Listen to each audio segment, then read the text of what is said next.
Good morning, good afternoon, or good evening. Whatever time it is, wherever in this vast world it is that you may or may not happen to be.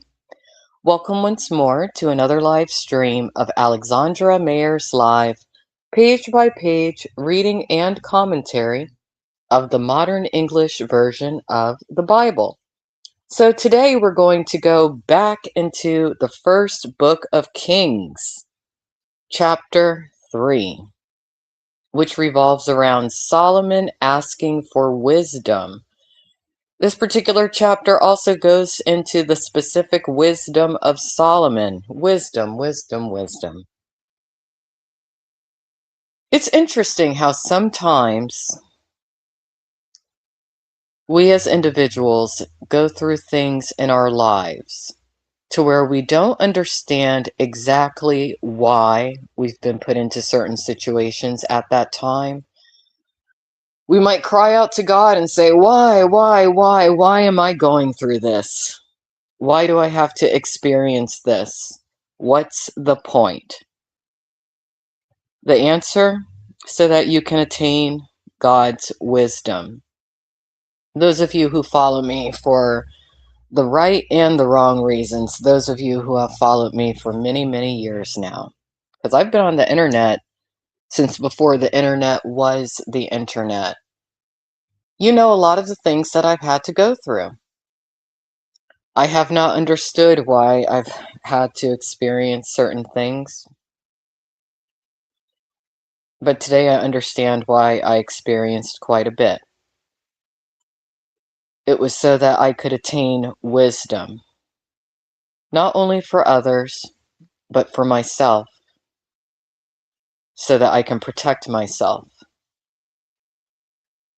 And as of current, even though I thought a recent spiritual call that I received was a call to protect another, that was a call to protect myself.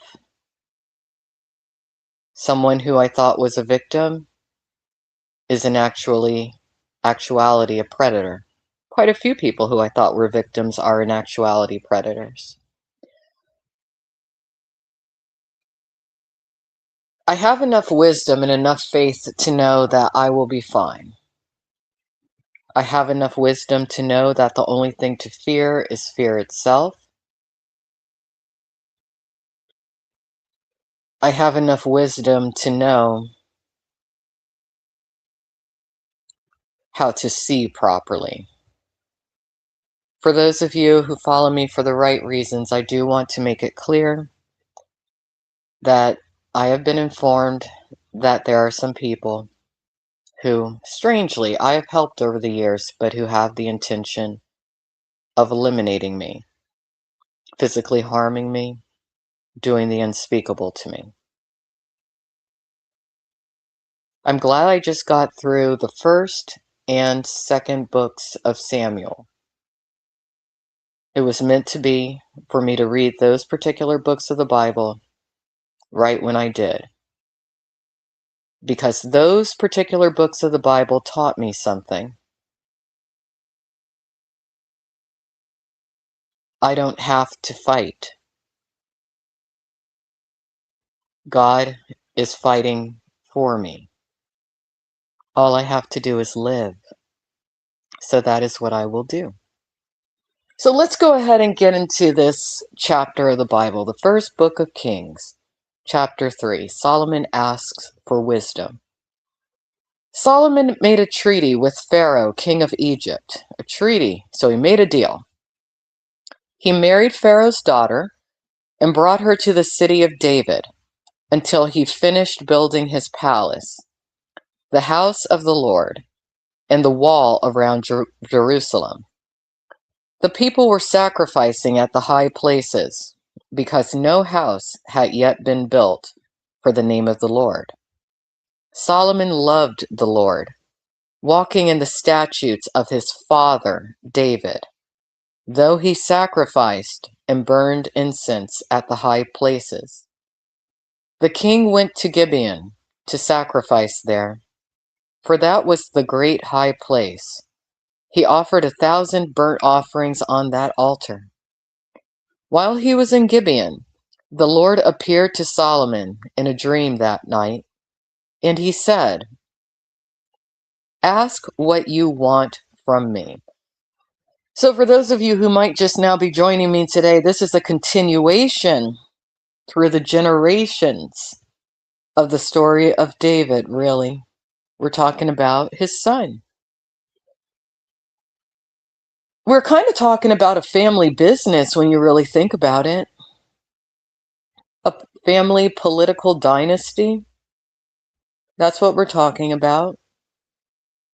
This is why, as parents, you have to really think about how you decide to live your life and what you do, because there's a high probability that your children will follow in your footsteps. And a lot of parents today, they do not want to think about that, but they should.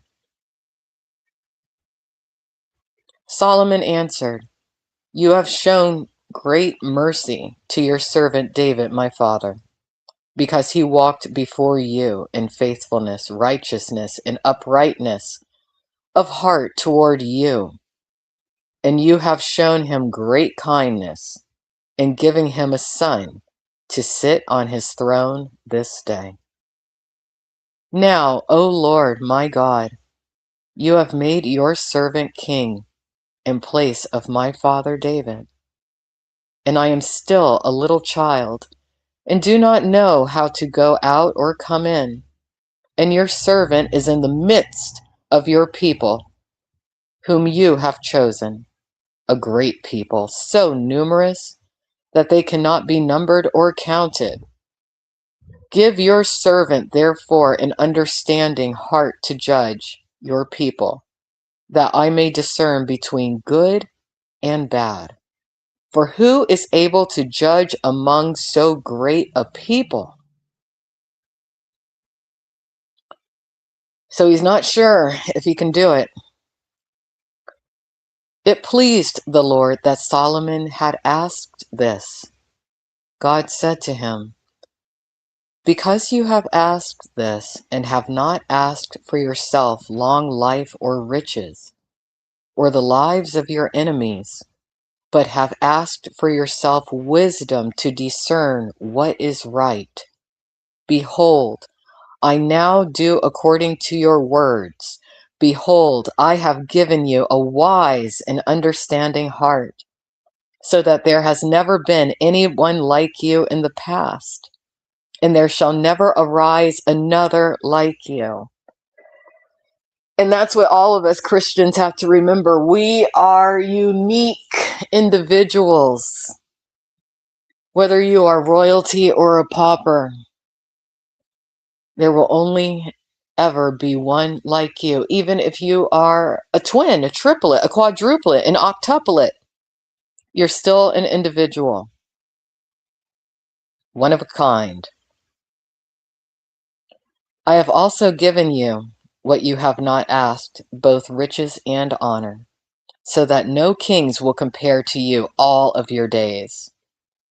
If you will walk in my ways, keeping my statutes and my commandments as your father David did, then I will lengthen your days. Solomon awoke, and behold, it was a dream.